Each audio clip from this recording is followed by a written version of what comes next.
धीरज कुमार शर्मा जी, राजस्थान से। महाराज जी, आपके चरणों में कोटि-कोटि प्रणाम। महाराज जी, भागवत कथाओं आदि में निःशुल्क भजन गायन की सेवा देता हूँ। श्री जी की कृपा से उनको रिझाता हूँ। महाराज जी, मेरा प्रश्न है कि इस घोर कलयुग में जहाँ व्यभिचार आदि फैला हुआ है, ऐसी स्थिति में देखकर विवाह से डर सा लगने लग गया है कि जो भी विवाह करके आएगी, वो कहीं मेरे भगवत मार्ग में बाधा ना बन जाए। हाय तो बोलता है हवा की आजकल जो है कि पत्नी का मतलब है जो साध्वी सुशील सज्जन अपने पति को भगवान मानने वाली। तो ब्याह है तो खतरे अब मोल लेना आजकल, क्योंकि बॉयफ्रेंड गर्लफ्रेंड ये सब जो चल रहा है ना, ये बहुत विषैला चल रहा है। क्योंकि मान लो जैसे अब 2-4 लड़कों से जो मिली हुई है, वो एक पति को भगवान मानकर कैसे पूज सकती, बड़ी समस्या है। पर ऐसा नहीं है जैसे दुराचारियों के बीच में सदाचारी भी रहते हैं, ऐसे सदाचारिणी भी हैं। एक से बहुत पवित्र लड़कियां हैं जो अपने जीवन को पवित्र रखे, पर है बहुत कठिन।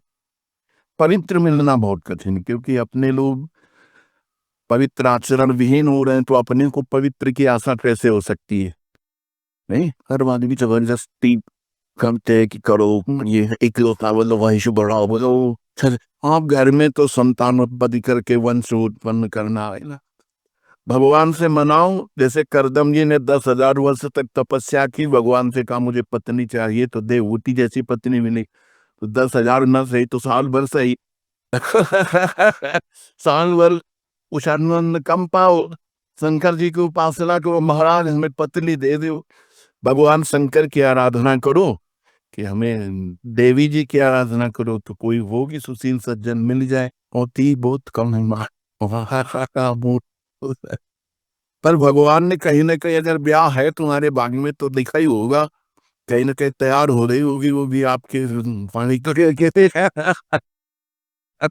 ऐसा वो श्री जी की इच्छा समझ के ही बस चलता रहे कि बस अब जैसे उनकी इच्छा। हाँ बिल्कुल बिल्कुल। बकाया आपका जो प्रश्न है बहुत गंभीर प्रश्न है कि आज सुशील बच्चों को सुशील बच्ची मिलना या सुशील बच्चियों को सुशील बच्चे मिलना बहुत दुर्लभ बात हो गई। क्योंकि स्कूलों में नए नए बच्चे जो थोड़ा अच्छे, वो भी मतलब भ्रष्ट मार्ग में जा रहे हैं, जैसे नशा करना, गर्लफ्रेंड बॉयफ्रेंड बनाकर बेविचार करना, ये सब बहुत गंदी बातें हो रही हैं हमारे देश में। पहले हमारे समय में तो था ही नहीं, गर्लफ्रेंड बॉयफ्रेंड था ही नहीं, सिस्टम ही नहीं था, गंदी भावनाएं नहीं थी। अब ये जब से मोबाइल चला ना, तब से गंदी भावना का बच्चों में सृजन हो गया, गंदी गंदी बातें। अब तो लिव इन रिलेशन भी चल गया है।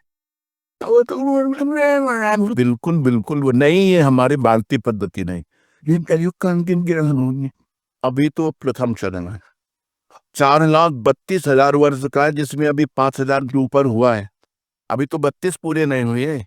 अरे भाव भ्रष्टाचारा संसारा धर्म सुनाई नहीं काना, कलिकाल बिहाल के मनुजा ने माने को अनुजा तनुजा। ऐसा मतलब समय कलिकाल का है, कहाँ से कौन से क्या क्या चरित्र हैं, अब कैसे मतलब उसकी व्याख्या कैसे करें। हमारे देश में तो इस बात का प्रमाण है कि एक बार जिससे हाथ मिला लिया, आजीवन उससे निर्वाह किया, कभी दूसरे की तरफ आंख उठा के नहीं दिखाई। भारत है, ये भारत है, ये विदेश नहीं है कि आज उसके साथ कल उसके साथ। ऐसा नहीं, ये बहुत गंदी बातें विदेश से आई हैं। अब देखो सुख भी इसी में है, अपनी पत्नी है, अपना पति है, और आजीवन एक के साथ तो सुख हुई। अब पति को विश्वास नहीं पत्नी के ऊपर, पत्नी को विश्वास नहीं पति के ऊपर, एक घर में रह रहे हैं विश्वास से, कैसा जीवन। तो आज का समय बहुत विचित्र है, बहुत विचित्र है। भगवान न चाहे किसी को चरित्रवान पति मिल जाए या चरित्रवान पत्नी मिल जाए तो बड़ी कृपा समझो भगवान के। नहीं तो आजकल देखो सब चरित्रविहीन हो रहे हैं, नए नए बच्चे विशेष। तो व्यभिचार प्रवृत्ति तो मलिन प्रवृत्ति है, इसमें कैसे कहा जा सकता है कि हमारी संतान है। वर्ण संकरता फैल रही, पितरों को श्राद्ध तर्पण आदि नहीं मिलेंगे, सब तरह से अधर्म की वृद्धि हो रही है। हमें लगता है सुधार करो भाई, जो सुन रहे हो अपने चरित्र को पवित्र रखो, अपने जीवन को महान बनाओ। इस सब गंदी बातों से कोई महान नहीं बनता है।